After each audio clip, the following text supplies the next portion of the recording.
4 PM news network में दोस्तों आपका स्वागत है। मैं हूं आपके साथ राशिद ज़हीर। इस हलचल में, इस शोर में, जब आपने हज़ारों करोड़ रुपया इस बात पर खर्च कर दिया कि हमारी तकदीर का फ़ैसला लोकसभा में हमारे जन नेता तय करेंगे, लेकिन वो किस प्रकार की डिबेट में शामिल हैं पूरा देश देख रहा है। आपके लिए, मेरे लिए क्या नीतियां बन रही हैं उसके बारे में पूरा देश देख रहा है, लेकिन आप भी इंजॉय कर रहे हैं।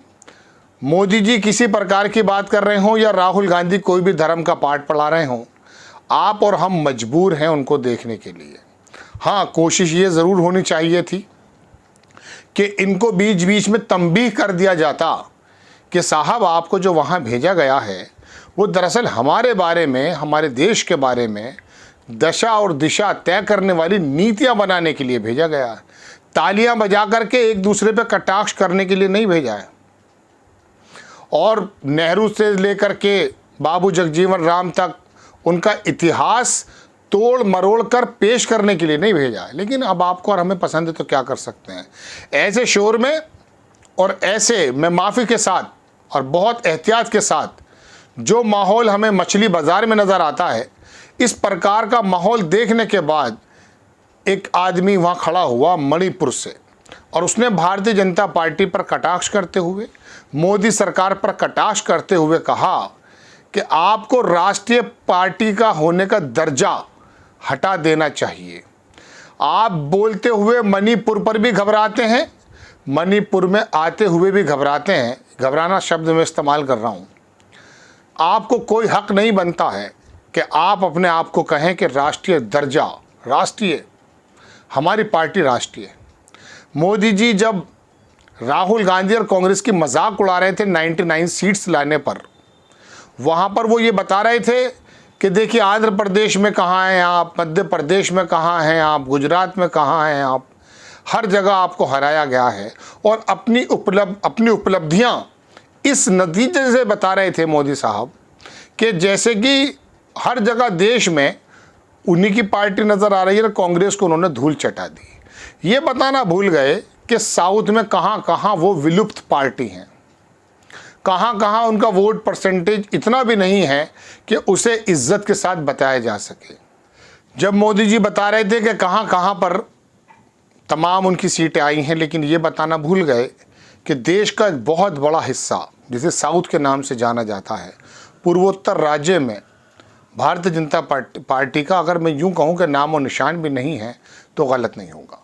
वहां का एक सांसद खड़ा हुआ, आपकी तस्वीर स्क्रीन पर तस्वीर लगाता हूं मैं। ये सांसद दरअसल एक प्रोफेसर है। उसने खड़े होकर के कहा कि मणिपुर, जहां 60,000 लोग एक साल से कैंप्स में रह रहे हैं, अपने जीवन को ऐसे निर्वासित कर रहे हैं जैसे रिफ्यूजी कैंप में रहने के बाद रिफ्यूजी लोग करते हैं, आपको एहसास नहीं होता है। जहां 200 से ज़्यादा लोग मारे जा चुके हैं, मणिपुर का एम नहीं बोलते हैं। जब विपक्ष के लोग आकर के वेल में मणिपुर जस्टिस के बारे में आवाज़ निकालते हैं, मोदी जी उसके बारे में नहीं बताते हैं। स्कूल का बच्चा 99 ले आया, क्या क्या बातें हो रही हैं आपके सामने। और मैं खाली भारतीय जनता पार्टी को ही नहीं कहूँगा या सत्ता के लोगों को नहीं कहूँगा, कमी कोई भी नहीं छोड़ रहा है। हाँ, इसमें कोई दो राय नहीं कि विपक्ष के लोगों ने अगर कटाक्ष किए हैं तो उनके अंदर सवाल भी छुपे हुए थे। खुलकर भी सवाल पूछें। इस सांसद ने क्या पूछा है ज़रा आप वो देखेंगे, मैं आपकी स्क्रीन पर लगाता हूँ। ये खबर इंडिया एक्सप्रेस ने छापी है कि मणिपुर विपक्ष के नारे और पीएम मोदी पर संसद के हमले ने हिंसा को सुर्खी में ला दिया। कांग्रेस सांसद ने कहा कि अपने दिल पर हाथ रखकर बेघरों, माताओं और विधवाओं के बारे में सोचिए, उनके बारे में सोचिए और फिर राष्ट्रवाद की बात कीजिए। वाकई मुंह से अच्छी नहीं लगती ये बात।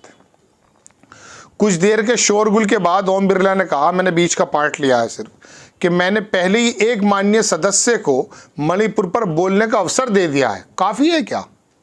नहीं, उसके बारे में चर्चा होनी चाहिए थी। लोकसभा स्पीकर साहब, मोदी जी को जवाबदेह होना चाहिए था। हालांकि प्रधानमंत्री के बोलते समय भी शोरगुल जारी रहा। इससे पहले लोक सदस्य ए बिमोल अकोई जाम ने संसद के दोनों सदनों की संयुक्त बैठक में राष्ट्रपति द्रौपदी मुर्मू के अभिभाषण में जातीय हिंसा प्रभावित मणिपुर का कोई उल्लेख न होने पर अपनी पीड़ा व्यक्त की है। राष्ट्रपति महोदया मेजॉरिटी वाली सरकार बता रही थी, लेकिन मणिपुर का शब्द वो जो बताया गया है कि प्रधानमंत्री कार्यालय से उनका अभिभाषण दिखा गया, उसमें कोई जगह नहीं थी। सोमवार देर रात अपने जोशीले भाषण में आंतरिक मणिपुर से पहली बार कांग्रेस सदस्य बने उन्होंने कहा कि 60,000 लोगों की ओर ध्यान आकर्षित किया जो पिछले एक साल में पूर्वोत्तर राज्य के राहत शिविरों में दयनीय स्थिति में रह रहे हैं। जवाहरलाल नेहरू विश्वविद्यालय के प्रोफेसर अकोई जाम सोमवार को लोकसभा में अंतिम वक्ता थे और उन्हें आधी रात के करीब भाषण दिया। कौन सुन रहा है? हाल के चुनाव में केंद्रीय मंत्री राजकुमार रंजन सिंह को हराने वाले अकोई जाम ने कहा कि आहत और गुस्से ने मुझ जैसे किसी भी व्यक्ति को लोकतंत्र के इस मंदिर का हिस्सा बनने के लिए मजबूर कर दिया और भाजपा के कैबिनेट मंत्री की, छोड़िए इस बात को, दर्द के बारे में सोचिए। मैं उस समय चुप हो जाऊंगा जब प्रधानमंत्री अपना मुंह खोलेंगे और राष्ट्रवादी पार्टी कहेगी कि मणिपुर भारत का हिस्सा है। मणिपुर, ये तमाम बातें हैं, भारत का हिस्सा है और हम उस राज्य के लोगों की परवाह करते हैं।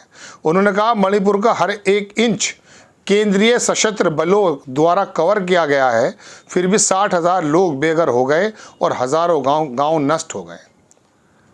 अकोई जाम ने कहा कि अपने भाषण में कि हमारे प्रधानमंत्री चुप रहते हैं, एक शब्द भी नहीं बोलते और राष्ट्रपति के अभिभाषण में इसका उल्लेख तक नहीं किया गया। ये चुप्पी सामान्य नहीं है। उन्होंने कहा 200 से अधिक लोग मारे गए और गृह युद्ध जैसी स्थिति उत्पन्न हो गई जिसमें हथियारबंद लोग घूम रहे हैं, एक दूसरे से लड़ रहे हैं, अपने गांव की रक्षा कर रहे हैं, जब भारतीय राज्य एक वर्ष से इस त्रासदी का मूर्ख दर्शक बना हुआ है। अकोई जाम ने आश्चर्य व्यक्त किया कि क्या ये चुप्पी पूर्वोत्तर और विशेषकर मणिपुर के लोगों को यह संदेश दे रही कि भारतीय राज्य की योजना में उनका कोई महत्व है। कितनी शानदार बात कही है। उन्होंने आगे कहा कि शुक्रवार को संसद में राष्ट्रपति के अभिभाषण में मणिपुर संकट का जिक्र न होना राष्ट्र चेतन की याद दिलाता है, जिसमें लोगों को शामिल नहीं किया जाता। दोस्तों, बात यह है, बड़ी सही बात कही और उन्होंने, मैंने एक जगह सुन रहा था, ये देखिए तस्वीर पे लगा हुआ है, उन्होंने कहा, मैंने उसका हिंदी रूपांतरण किया कि बीजेपी की आलोचना। विमोल ने कहा कि बीजेपी के नेता मणिपुर की स्थिति पर बोलने और वहां जाने का साहस नहीं दिखा रहे हैं, इसलिए उन्हें राष्ट्रीय पार्टी नहीं कहा जाना चाहिए। गोया के भारतीय जनता पार्टी को राष्ट्रीय दर्जा छीनने का काम एक मणिपुर के सांसद ने किया है और मोदी जी बड़े सीना ठोक के बता रहे हैं हमने ये जीत दर्ज की है। आपको घटा करके अल्पमत की जैसी सरकार बनवा दी, वो तो गठबंधन के लोग शामिल ना होते तो आप प्रधानमंत्री नहीं होते। तो कहने का मतलब दोस्तों यह है कि मणिपुर के एक सांसद की बात जब लोकसभा के अंदर बोली जा रही थी, आधी रात के बाद समय मिला और जब उनके बारे में बात करने के लिए विपक्ष ने कहा तो लोकसभा का स्पीकर का रवैया क्या है वो पूरे देश ने देखा है। मणिपुर भारत का हिस्सा ही तो है ना।